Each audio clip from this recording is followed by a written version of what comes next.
ಮಾಜಿ ಸಿಎಂ ಜಗದೀಶ್ ಶೆಟ್ಟರ್ ಅವರ ಗರ್ ವಾಪಸಿಯಾಗಿದೆ. ಬಿಜೆಪಿ ಈಗಾಗಲೇ ಬಿಜೆಪಿಯನ್ನು ಸೇರ್ಪಡೆಗೊಂಡಿದ್ದಾರೆ. ಈ ಬಗ್ಗೆ ಮಾತನಾಡಲಿಕ್ಕೆ ಶಾಸಕ ಮಹೇಶ್ ತೆಂಗಿನಕಾಯಿ ನಮ್ಮ ಜೊತೆಗಿದ್ದಾರೆ. ಅವ್ರನ್ನ ಮಾತಾಡ್ತೀನಿ.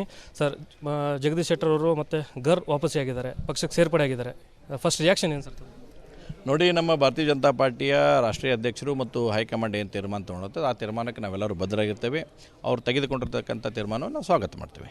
ಈಗ ಅವರು ಕಾಂಗ್ರೆಸ್ ಸೇರ್ಪಡೆ ಆದಂಥ ಸಂದರ್ಭದಲ್ಲಿ ಸಾಕಷ್ಟು ಮುನಿಸುಗಳು ವ್ಯಕ್ತವಾಗಿದ್ದವು, ತಮ್ಮ ನಾಯಕರಲ್ಲೂ ಸಹ ಅಸಮಾಧಾನ ವ್ಯಕ್ತವಾಗಿದ್ದು, ಈಗ ಮತ್ತೆ ಪಕ್ಷಕ್ಕೆ ಸೇರ್ಪಡೆ ಆಗಿದ್ದಾರೆ. ಯಾವ ರೀತಿ ಅವ್ರನ್ನ ಸ್ವಾಗತ ಮಾಡ್ತೀರಿ ಸರ್? ನೋಡಿ, ನಮಗೆ ಇವತ್ತು ಇರ್ತಕ್ಕಂಥ ಅಜೆಂಡಾ ಒಂದೇ. ಈ ದೇಶದ ಪ್ರಧಾನಮಂತ್ರಿಗಳಾಗಿ ಸನ್ಮಾನ್ಯ ನರೇಂದ್ರ ಮೋದಿ ಅವ್ರನ್ನ 3ನೇ ಬಾರಿಗೆ ನಾವು ಆಡಳಿತದಲ್ಲಿ ನಾವು ಪ್ರಧಾನಮಂತ್ರಿ ಮಾಡಬೇಕಾಗಿದೆ. ಭಾರತೀಯ ಜನತಾ ಪಾರ್ಟಿಯ ನೇತೃತ್ವದ ಸರ್ಕಾರ ಮತ್ತೊಮ್ಮೆ ಬರಬೇಕಾಗಿದೆ. ಅಬ್ ಕಿ ಬಾರ್ 400 ಪಾರ್ ಅಂತಕ್ಕಂಥ ಘೋಷಣೆ ವ್ಯಾಖ್ಯೆ ಇಟ್ಕೊಂಡು ನಾವು ಇವತ್ತು ಹೊರಟಿದ್ದೇವೆ.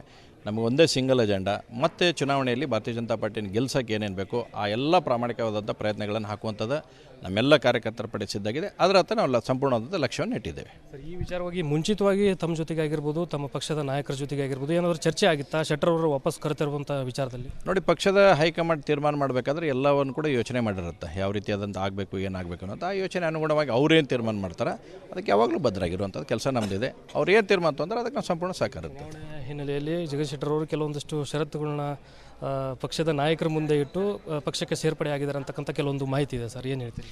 ಇಲ್ಲ ನೋಡಿ, ಆ ಷರತ್ತುಗಳ ಬಗ್ಗೆ ಆಗಲಿ ಇನ್ನೇತರ ಆಗಲಿ ನನಗೆ ಐಡಿಯಾ ಇಲ್ಲ. ಅವ್ರು ಯಾರಿಗೆ ಷರತ್ತು ಇಟ್ಟರೆ ಅವ್ರಿಗೆ ಗೊತ್ತಿರುತ್ತೆ. ಷರತ್ತು ಹಾಕಿದವ್ರಿಗೆ, ಷರತ್ತು ಕೇಳೋದವ್ರಿಗೆ, ಹೀಗಾಗಿ ಅವ್ರ ಕಡೆ ಮಾಹಿತಿ ಇರುತ್ತೆ. ನನ್ನ ಕಡೆ ಅದು ಯಾವುದೇ ರೀತಿಯಾದಂಥ ಮಾಹಿತಿ ಇನ್ಫಾರ್ಮೇಷನ್ ಇಲ್ಲ.